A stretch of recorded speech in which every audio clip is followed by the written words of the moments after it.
कृष्णाय वासुदेवाय हरे परमात्मने प्रणतकृष्णाशाय गोविन्दाय नमो नमः।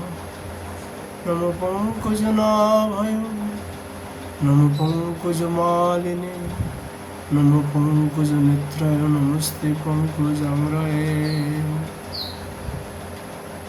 श्रीमद्भागवत महापुराण दशम स्कंदो अष्टम अध्याय। श्री शुवाच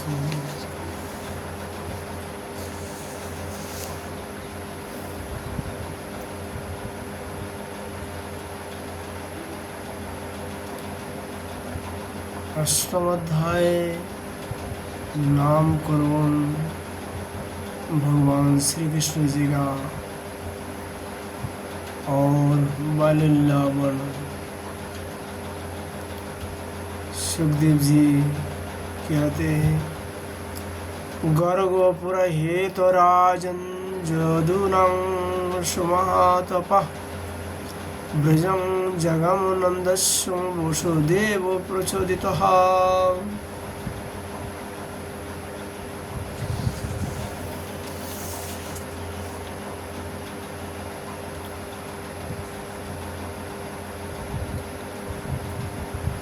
सुखदेव गोस्वामी जी राजा परीक्षित से कहा, हे परीक्षित, यदुवंशियों की कुल पुरोहित थे श्री गर्गाचार्य जी। वे बड़े तपस्वी थे। वसुदेव जी की प्रेरणा से वे एक दिन नंद बाबा के गोकुल में आए। उन्हें देखकर नंद बाबा को बड़ी प्रसन्नता हुई। वे हाथ जोड़कर उठ खड़े हुए उनके चरणों में प्रणाम किया। इसके बाद ये स्वयं भगवान ही है, इस भाव से उनकी पूजा की। जब गर्गाचार्य जी आराम से बैठे गए और विधि पूर्वक उनका आतिथ्य सत्कार हो गया, तब नंद बाबा ने बड़ी ही मधुर वाणी से उनका अभिनंदन किया और कहा, नंद बाबा ने कहा, भगवान आप तो स्वयं पूर्ण काम है, फिर मैं आपकी क्या सेवा करूं। आप जैसे महात्माओं का हमारे जैसे गृहस्थों के घर आ जाना ही हमारे परम कल्याण का कारण है। हम तो घर में इतनी उलझ रहे हैं और इन प्रवचनों में हमारा चित्त इतना ही दीन हो रहा है कि हम आपके आश्रम तक जा भी नहीं सकते। हमारे कल्याण का सिवा आपके आगमन का और कोई हेतु नहीं है।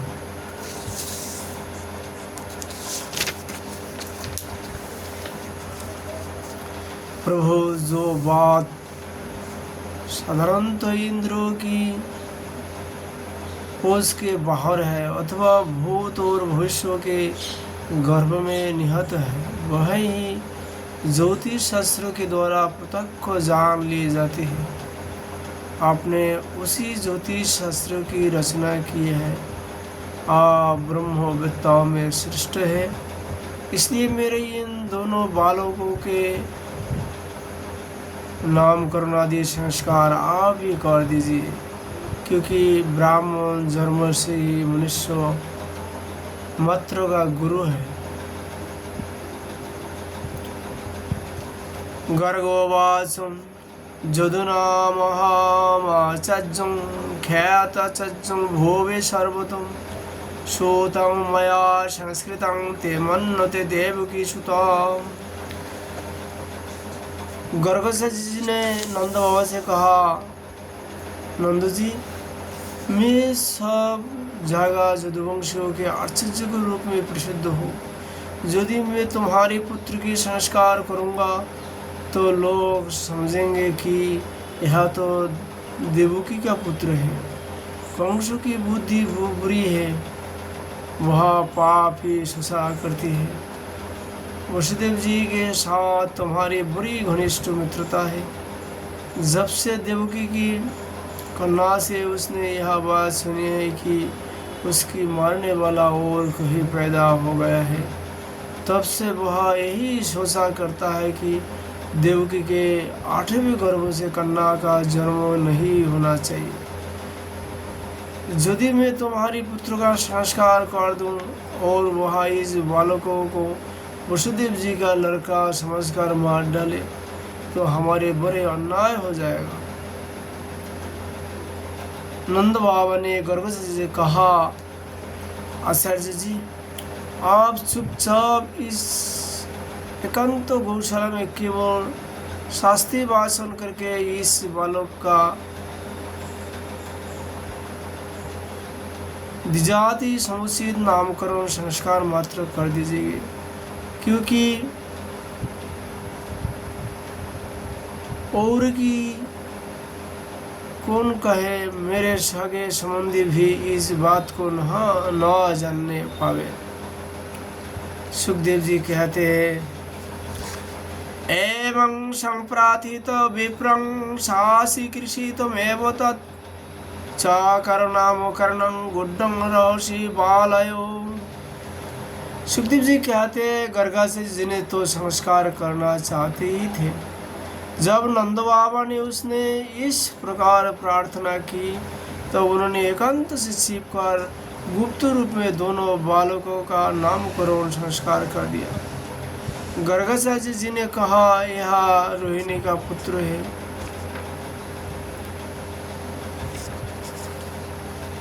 गर्गोवाचुम अयां हिरण्ये पुत्रेण रामायण सुहेदो गुणै आख्यास्यते ताराम इति बालाधिक्याद बलं विदुहा जदो नाम पृथक भावत संस्कारं मुसन्नतो। इसलिए इसका नाम होगा रोहिणी। यह अपने सगे संबंधों और मित्रों को अपने गुणों से अत्यंत आनंदित करेगा, इसलिए इसका दूसरा नाम होगा राम। इसके बल की कोई सीमा नहीं है, इनका बल की कोई सीमा नहीं है, अतः इसका एक नाम बल भी है। यह जादव में और तुम लोगों में कोई भेदभाव नहीं रखेगा और लोगों में फूट पड़ने पर मेल करवाएगा, इसलिए इसका एक नाम संकर्षण भी है। और यह जो सावला है, यह प्रत्येक युग में शरीर ग्रहण करता है। पिछले युग में इसने क्रमशः श्वेत, रक्त और पीत ये 3 विभिन्न रंग शिकार किए हैं। आपकी यह कृष्ण वर्ण हुआ है, इसलिए इसका नाम कृष्ण होगा। नंद जी, यह तुम्हारा पुत्र पहले कभी वसुदेव जी के घर में पैदा हुआ था, इसलिए इस रहस्य को जानने वाले लोग इसे श्रीमान वासुदेव भी कहते हैं। तुम्हारे पुत्र की और भी बहुत से नाम हैं तथा रूप भी अनेक है। इसके जितने गुण हैं और जितने कर्म, उन सब के अनुसार अलग अलग नाम पड़ जाते हैं। मैं तो उन नामों को जानता हूँ, परंतु संस्कार के साधारण लोग नहीं जानते। संसार की साधारण लोग नहीं जानता है। समस्त गोप और गौ को यह बहुत ही आनंदित करेगा। इसकी सहायता से तुम लोग बड़ी बड़ी विपत्तियों को बड़ी सुगमता से पार कर लोगे। ब्रजराज, पहले युग की बात है, एक बार पृथ्वी में कोई राजा नहीं रह गया था। डाकू ने चारों लूट खसोट मचा रखी थी। तब तुम्हारे इसी पुत्र ने सज्जन पुरुषों की रक्षा की और इसी से बल पाकर उन लोगों ने लुटेरियों पर विजय प्राप्त की। जो मनुष्य तुम्हारे इस सावले बसलों शिशु से प्रेम करते हैं वे बड़े भगवान हैं। जैसे विष्णु भगवान के कर कमल की छत्र छाया में रहने वाले देवताओं के असुर नहीं जीत सके, वैसे ही इससे प्रेम करने वालों को भीतर जा बाहर किसी भी प्रकार की शत्रु नहीं जीत सकते। नंद जी चाहे जिस दृष्टि से देखो,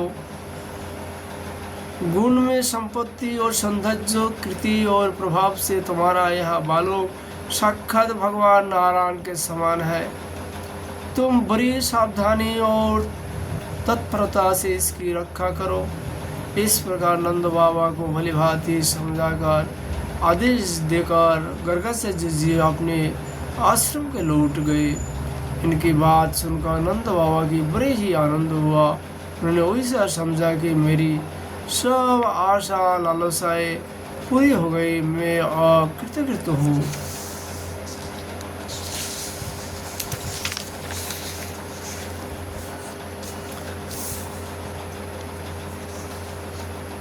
सुखदेव जी कहते, परीक्षित, कुछ ही दिन में राम और श्याम घुटनों और हाथों के बल बकाया चल चलकर गोकुल में खेलने लगे। दोनों भाई अपने नन्हे नन्हे पावों के गोकुल की कीचड़ में घसीटते हुए चलते। उस समय उनके पाव और कमर के घुंघरू रुन झुन बजने लगे।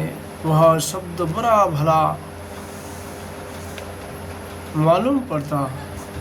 वे दोनों स्वयं ही ध्वनि सुनकर खिल उठते। कभी कभी वे रास्ते चलते किसी अज्ञात व्यक्ति के पीछे हो लेते। फिर जब देखते कि यह तो कोई दूसरा है तो अब झक से रहा जाते और डर कर अपनी माताओं रोहिणी जी और जशोदा जी की पार लौट आते।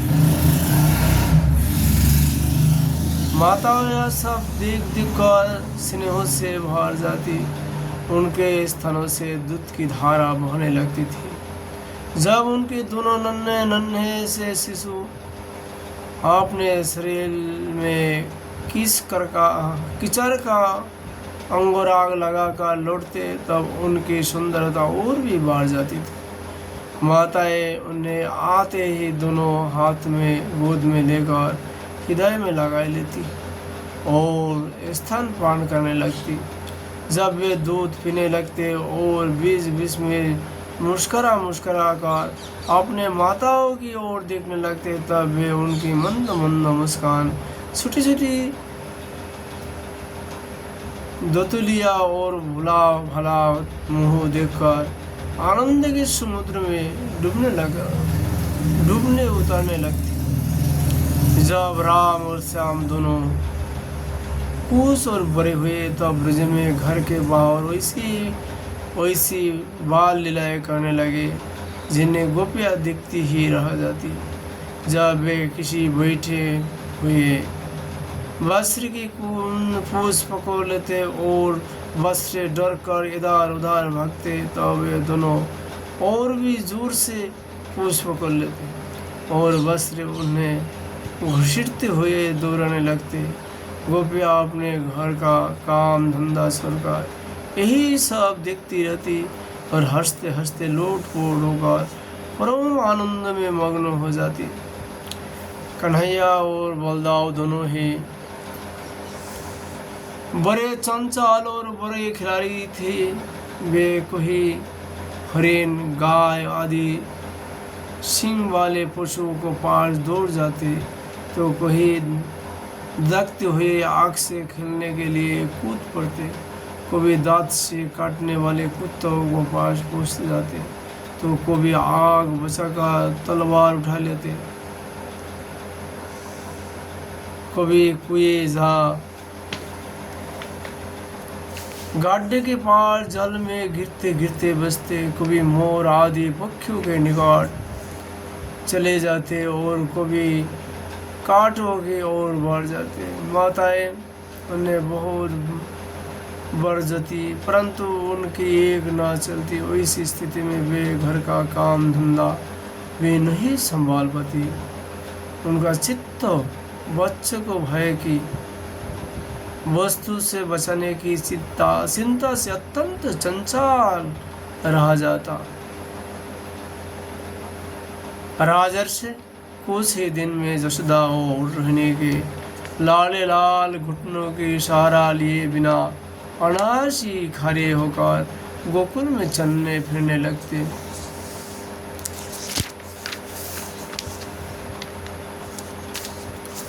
हे ब्रजवासियों की कन्हैया श्याम भगवान है, परम सुंदर और परम मधुर। और वे और बलराम अपने ही उम्र के ग्वाल बालों को अपने साथ लेकर खेलने के लिए ब्रज में निकल पड़ते और ब्रज की भाग्यवती गोपियों को निहाल करते हुए तरह तरह के खेल खेलते। उनके बचपन की चंचलताएं बड़ी ही अनोखी होती थी।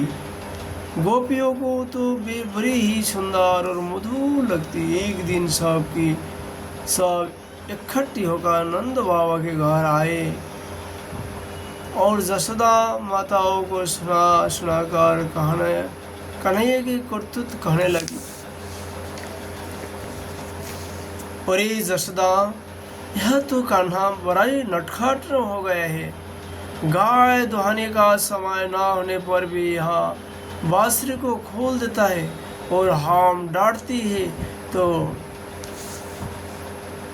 ठड़ा ठड़ा कर हंसने लगता है। यह चोरी की बड़े बड़े उपाय करके हमारे मीठे मीठे दही दूध चुरा कर खा जाता है। केवल आपने ही खाता तो भी एक बात थी, यह तो सारे दही दूध बानर को बांट देता है और जब वे भी पेट भर जान पर नहीं खा पाते तब यह हमारी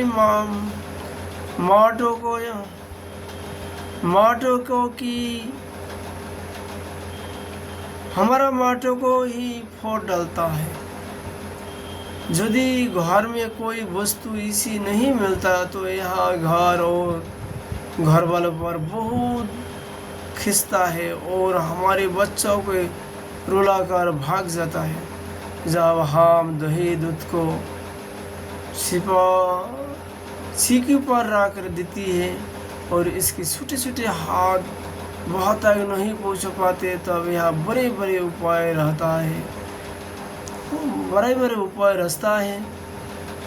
कोई 2-4 पीढ़ियों को एक के ऊपर एक राग देता है, कोई उखल पर चढ़ जाता है तो कोई उखल पर पीड़ा राग देता है। कभी कभी तो अपने किसी साथियों के कंधे पर ही चढ़ाए जाते हैं। जब इतनी पर भी काम नहीं चलता तब यह नीचे से ही उन बर्तनों में छेद कर देता है। इसे इस बात की पक्की पहचान रहती है कि किस सिक्की पर किस बर्तन में क्या रखा है और उसे ढंग से छेद करना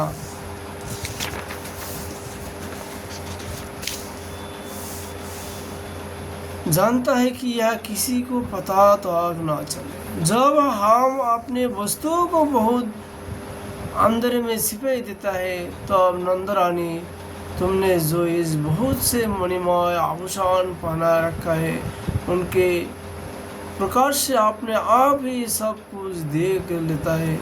इसके शरीर में भी वैसी ज्योति है कि जिससे इसे सब कुछ देख जाता है। यह इतना चालाक है कि कब कौन कहाँ रहता है इसका पता रखता है और जब हम सब घर के काम धंधा में उलझी रहती है तब यह अपना काम बनाए लेता है। वैसे करके भी लिटाई की बातें करता है, उल्टे हमें ही चोर बनाता और अपने घर का मालिक बन जाता है। इतना ही नहीं, यह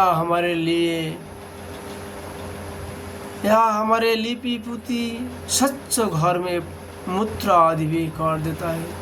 तो नहीं देखो तो इसके और वह तो चोरे के अनेक उपाय करके काम बनाता है और यह मालूम हो रहा है कि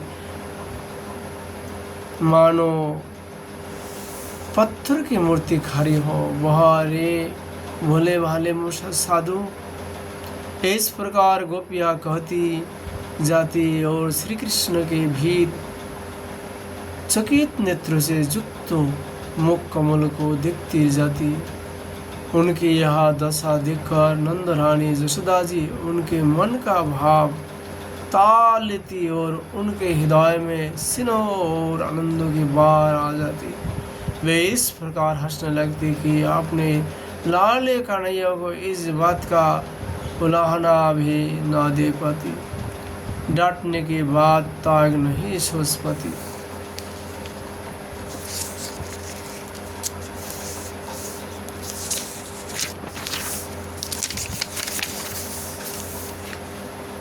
एक दिन बलराम आदि ग्वालवाल श्री कृष्ण के साथ खेल रहे थे। उन लोगों ने माँ यशोदा के पास आकर कहा, माँ, कन्हैया ने मिट्टी खाए हैं। हितैषिनी यशोदा ने श्री कृष्ण का हाथ पकड़ लिया। उस समय श्री कृष्ण की आंखें डर के मारे नाच रही थी। यशोदा मैया ने डांट कर कहा, क्यों रे नटखट, तू बहुत ढीठ हो गए है। तूने अकेले में छिप कर मिट्टी क्यों खाए? देख तो तेरे दल के तेरी सखा क्या कह रहा है। तेरे बड़े भैया बलदाव भी तो उन्हीं की ओर से गवाही दे रहा है। भगवान श्री कृष्ण ने कहा, नाहं भक्षितवनं सर्वे मिथ्याभिशासितम् यदि सत्ता गिरिस्तारहिं समक्षं पश्य मे मुखम्। भगवान श्री कृष्ण ने कहा, माँ, मैंने मिट्टी नहीं खाई। ये सब झूठ बक रहे हैं। यदि तुम उन्हीं की बात सच मानते हो तो मेरा मुंह तुम्हारे सामने ही है, तुम अपनी आंखों से देख लो। यशोदा जी ने कहा, अच्छी बात, यदि वैसे ही है तो मुंह खोल। माता के वैसे कहने पर भगवान श्री कृष्ण ने अपने मुंह खोल दिया। परीक्षित, भगवान श्री कृष्ण का औषध अनंत है। वे केवल लीलाओं के लिए ही मनुष्य के बालों बने हुए हैं। यशोदा जी ने देखा कि उनके मुंह में चार असार संपूर्ण जगत विद्यमान है। आकाश बहुत शून्य, जिसमें किसी की गति नहीं। दिशाएं, पहाड़, द्वीप और समुद्रों के सहित सारी पृथ्वी, बहने वाली वायु, विद्युत, अग्नि, चंद्रमा और तारों के साथ संपूर्ण ज्योतिर्मंडल, जल, तेज, पवन, व्यात, प्राणियों के चलने फिरने के आकाश, वैकारिक अहंकार के कार्य, देवता, मान, इंद्रियों, पंचतन्मात्रों और तीनों गुण श्री कृष्ण के मुख में देख पड़े। परीक्षित, जब काल, स्वभाव, कर्म, उनके वासना और शरीर आदि के द्वारा विभिन्न रूप में दिखने वाले यह सारा विचित्र संसार संपूर्ण ब्रज और अपने आप को भी यशोदा जी ने श्री कृष्ण के नन्हे से खुले हुए मुख में देखा। वे बड़ी शंका में पड़ गई। वे सोचने लगे कि यह कोई सपना है या भगवान की माया। कोई मेरा बुद्धि में ही तो कोई भ्रम नहीं हो तो गया है।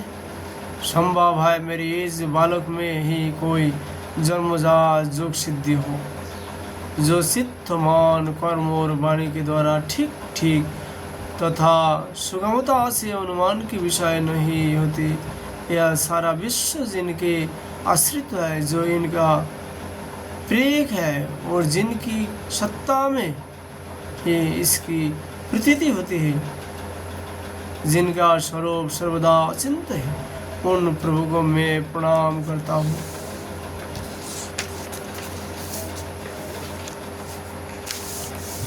यह मैं हूँ और ये मेरे पति तथा यह मेरी लड़का है। साथ ही मैं ब्रजराज की समस्त संपत्तियों की स्वामिनी धर्मपत्नी हूँ। यह गोपिया, गोप और गोधन मेरे अधीन है, जिनका माया से मुझे इस प्रकार की कुमति घिरी हुई है। वे भगवान ही मेरी एकमात्र आश्रय है, मैं उन्हीं की शरण में हूँ। जब इस प्रकार जशोदा माता श्री कृष्ण का तत्व समझ गई, तब सर्वशक्तिमान सर्वव्यापक प्रभु ने अपने पुत्र स्नेह में वैष्णवी जोगमाया का उनके हृदय में संसार कर दिया। जशोदा जी को तुरंत वह घटना भूल गई। उन्होंने अपने दुल्हारे लाल को गोद में उठा लिया। जैसे पहले उनके हृदय में प्रेम का समुद्र उमड़ता रहता था, वैसे फिर उमड़ने लगा।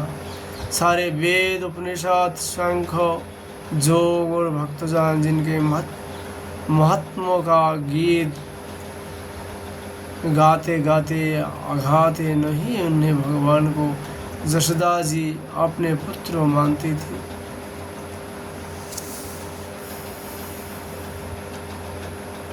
राजोवाच नंदो की मुकरदुं ब्रह्मन् श्रेयो एवं महोदयम् जशोदा सह महाभागा पाप जस्सं सनातनं हरि।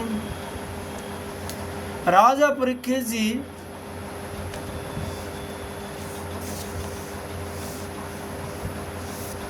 सुखदेव जी से पूछा, भगवान नंद बाबा ने वैसे कौन सा बहुत बड़ी मंगलमय साधन किया था, और परम भाग्यवती जशोदा जी ने भी वैसे कौन सी तपस्या की थी, जिनके कारण स्वयं भगवान ने अपने श्रीमुख से उनका स्थान पान किया। भगवान श्री कृष्ण के वे बाल लीलाएं जो वे अपने औषध और महत्ता आदि को छिपाकर गौरवालों में करते हैं, इतनी पवित्र है कि उनका श्रवण कीर्तन करने वाले लोगों को भी सारे पाप ताप शांत हो जाता है। त्रिकालदर्शी ज्ञानी पुरुष आज भी उनका गान करते रहते हैं। वे ही लीलाएं उनकी जन्मदाता माता पिता देवकी वसुदेव जी को तो देखने तक को ना मिली, और नंद जशोदा उनका अपार सुख लूट रहे। इसका क्या कारण है? शुकवाच द्रोणवशनं प्रवारो धराया सहो भार्गया करिष्यमाणादेशानु ब्रह्मणास्तु वासहा। सुखदेव जी कहते राजा परीक्षित से, परीक्षित नंद बाबा पूर्व जन्म में एक श्रेष्ठ वसु थे। उनका नाम था द्रोण और उनकी पत्नी का नाम था धरा। उन्होंने ब्रह्मा जी के आदेश का पालन करने की इच्छा से उनसे कहा, भगवान जब हम पृथ्वी पर जन्म ले तब जगदीश्वर भगवान श्री कृष्ण में हमारे अनन्य प्रेममयी भक्ति हो, जिस भक्ति के द्वारा संसार में लोग अनायास दुर्गतियों का पार कर जाते हैं।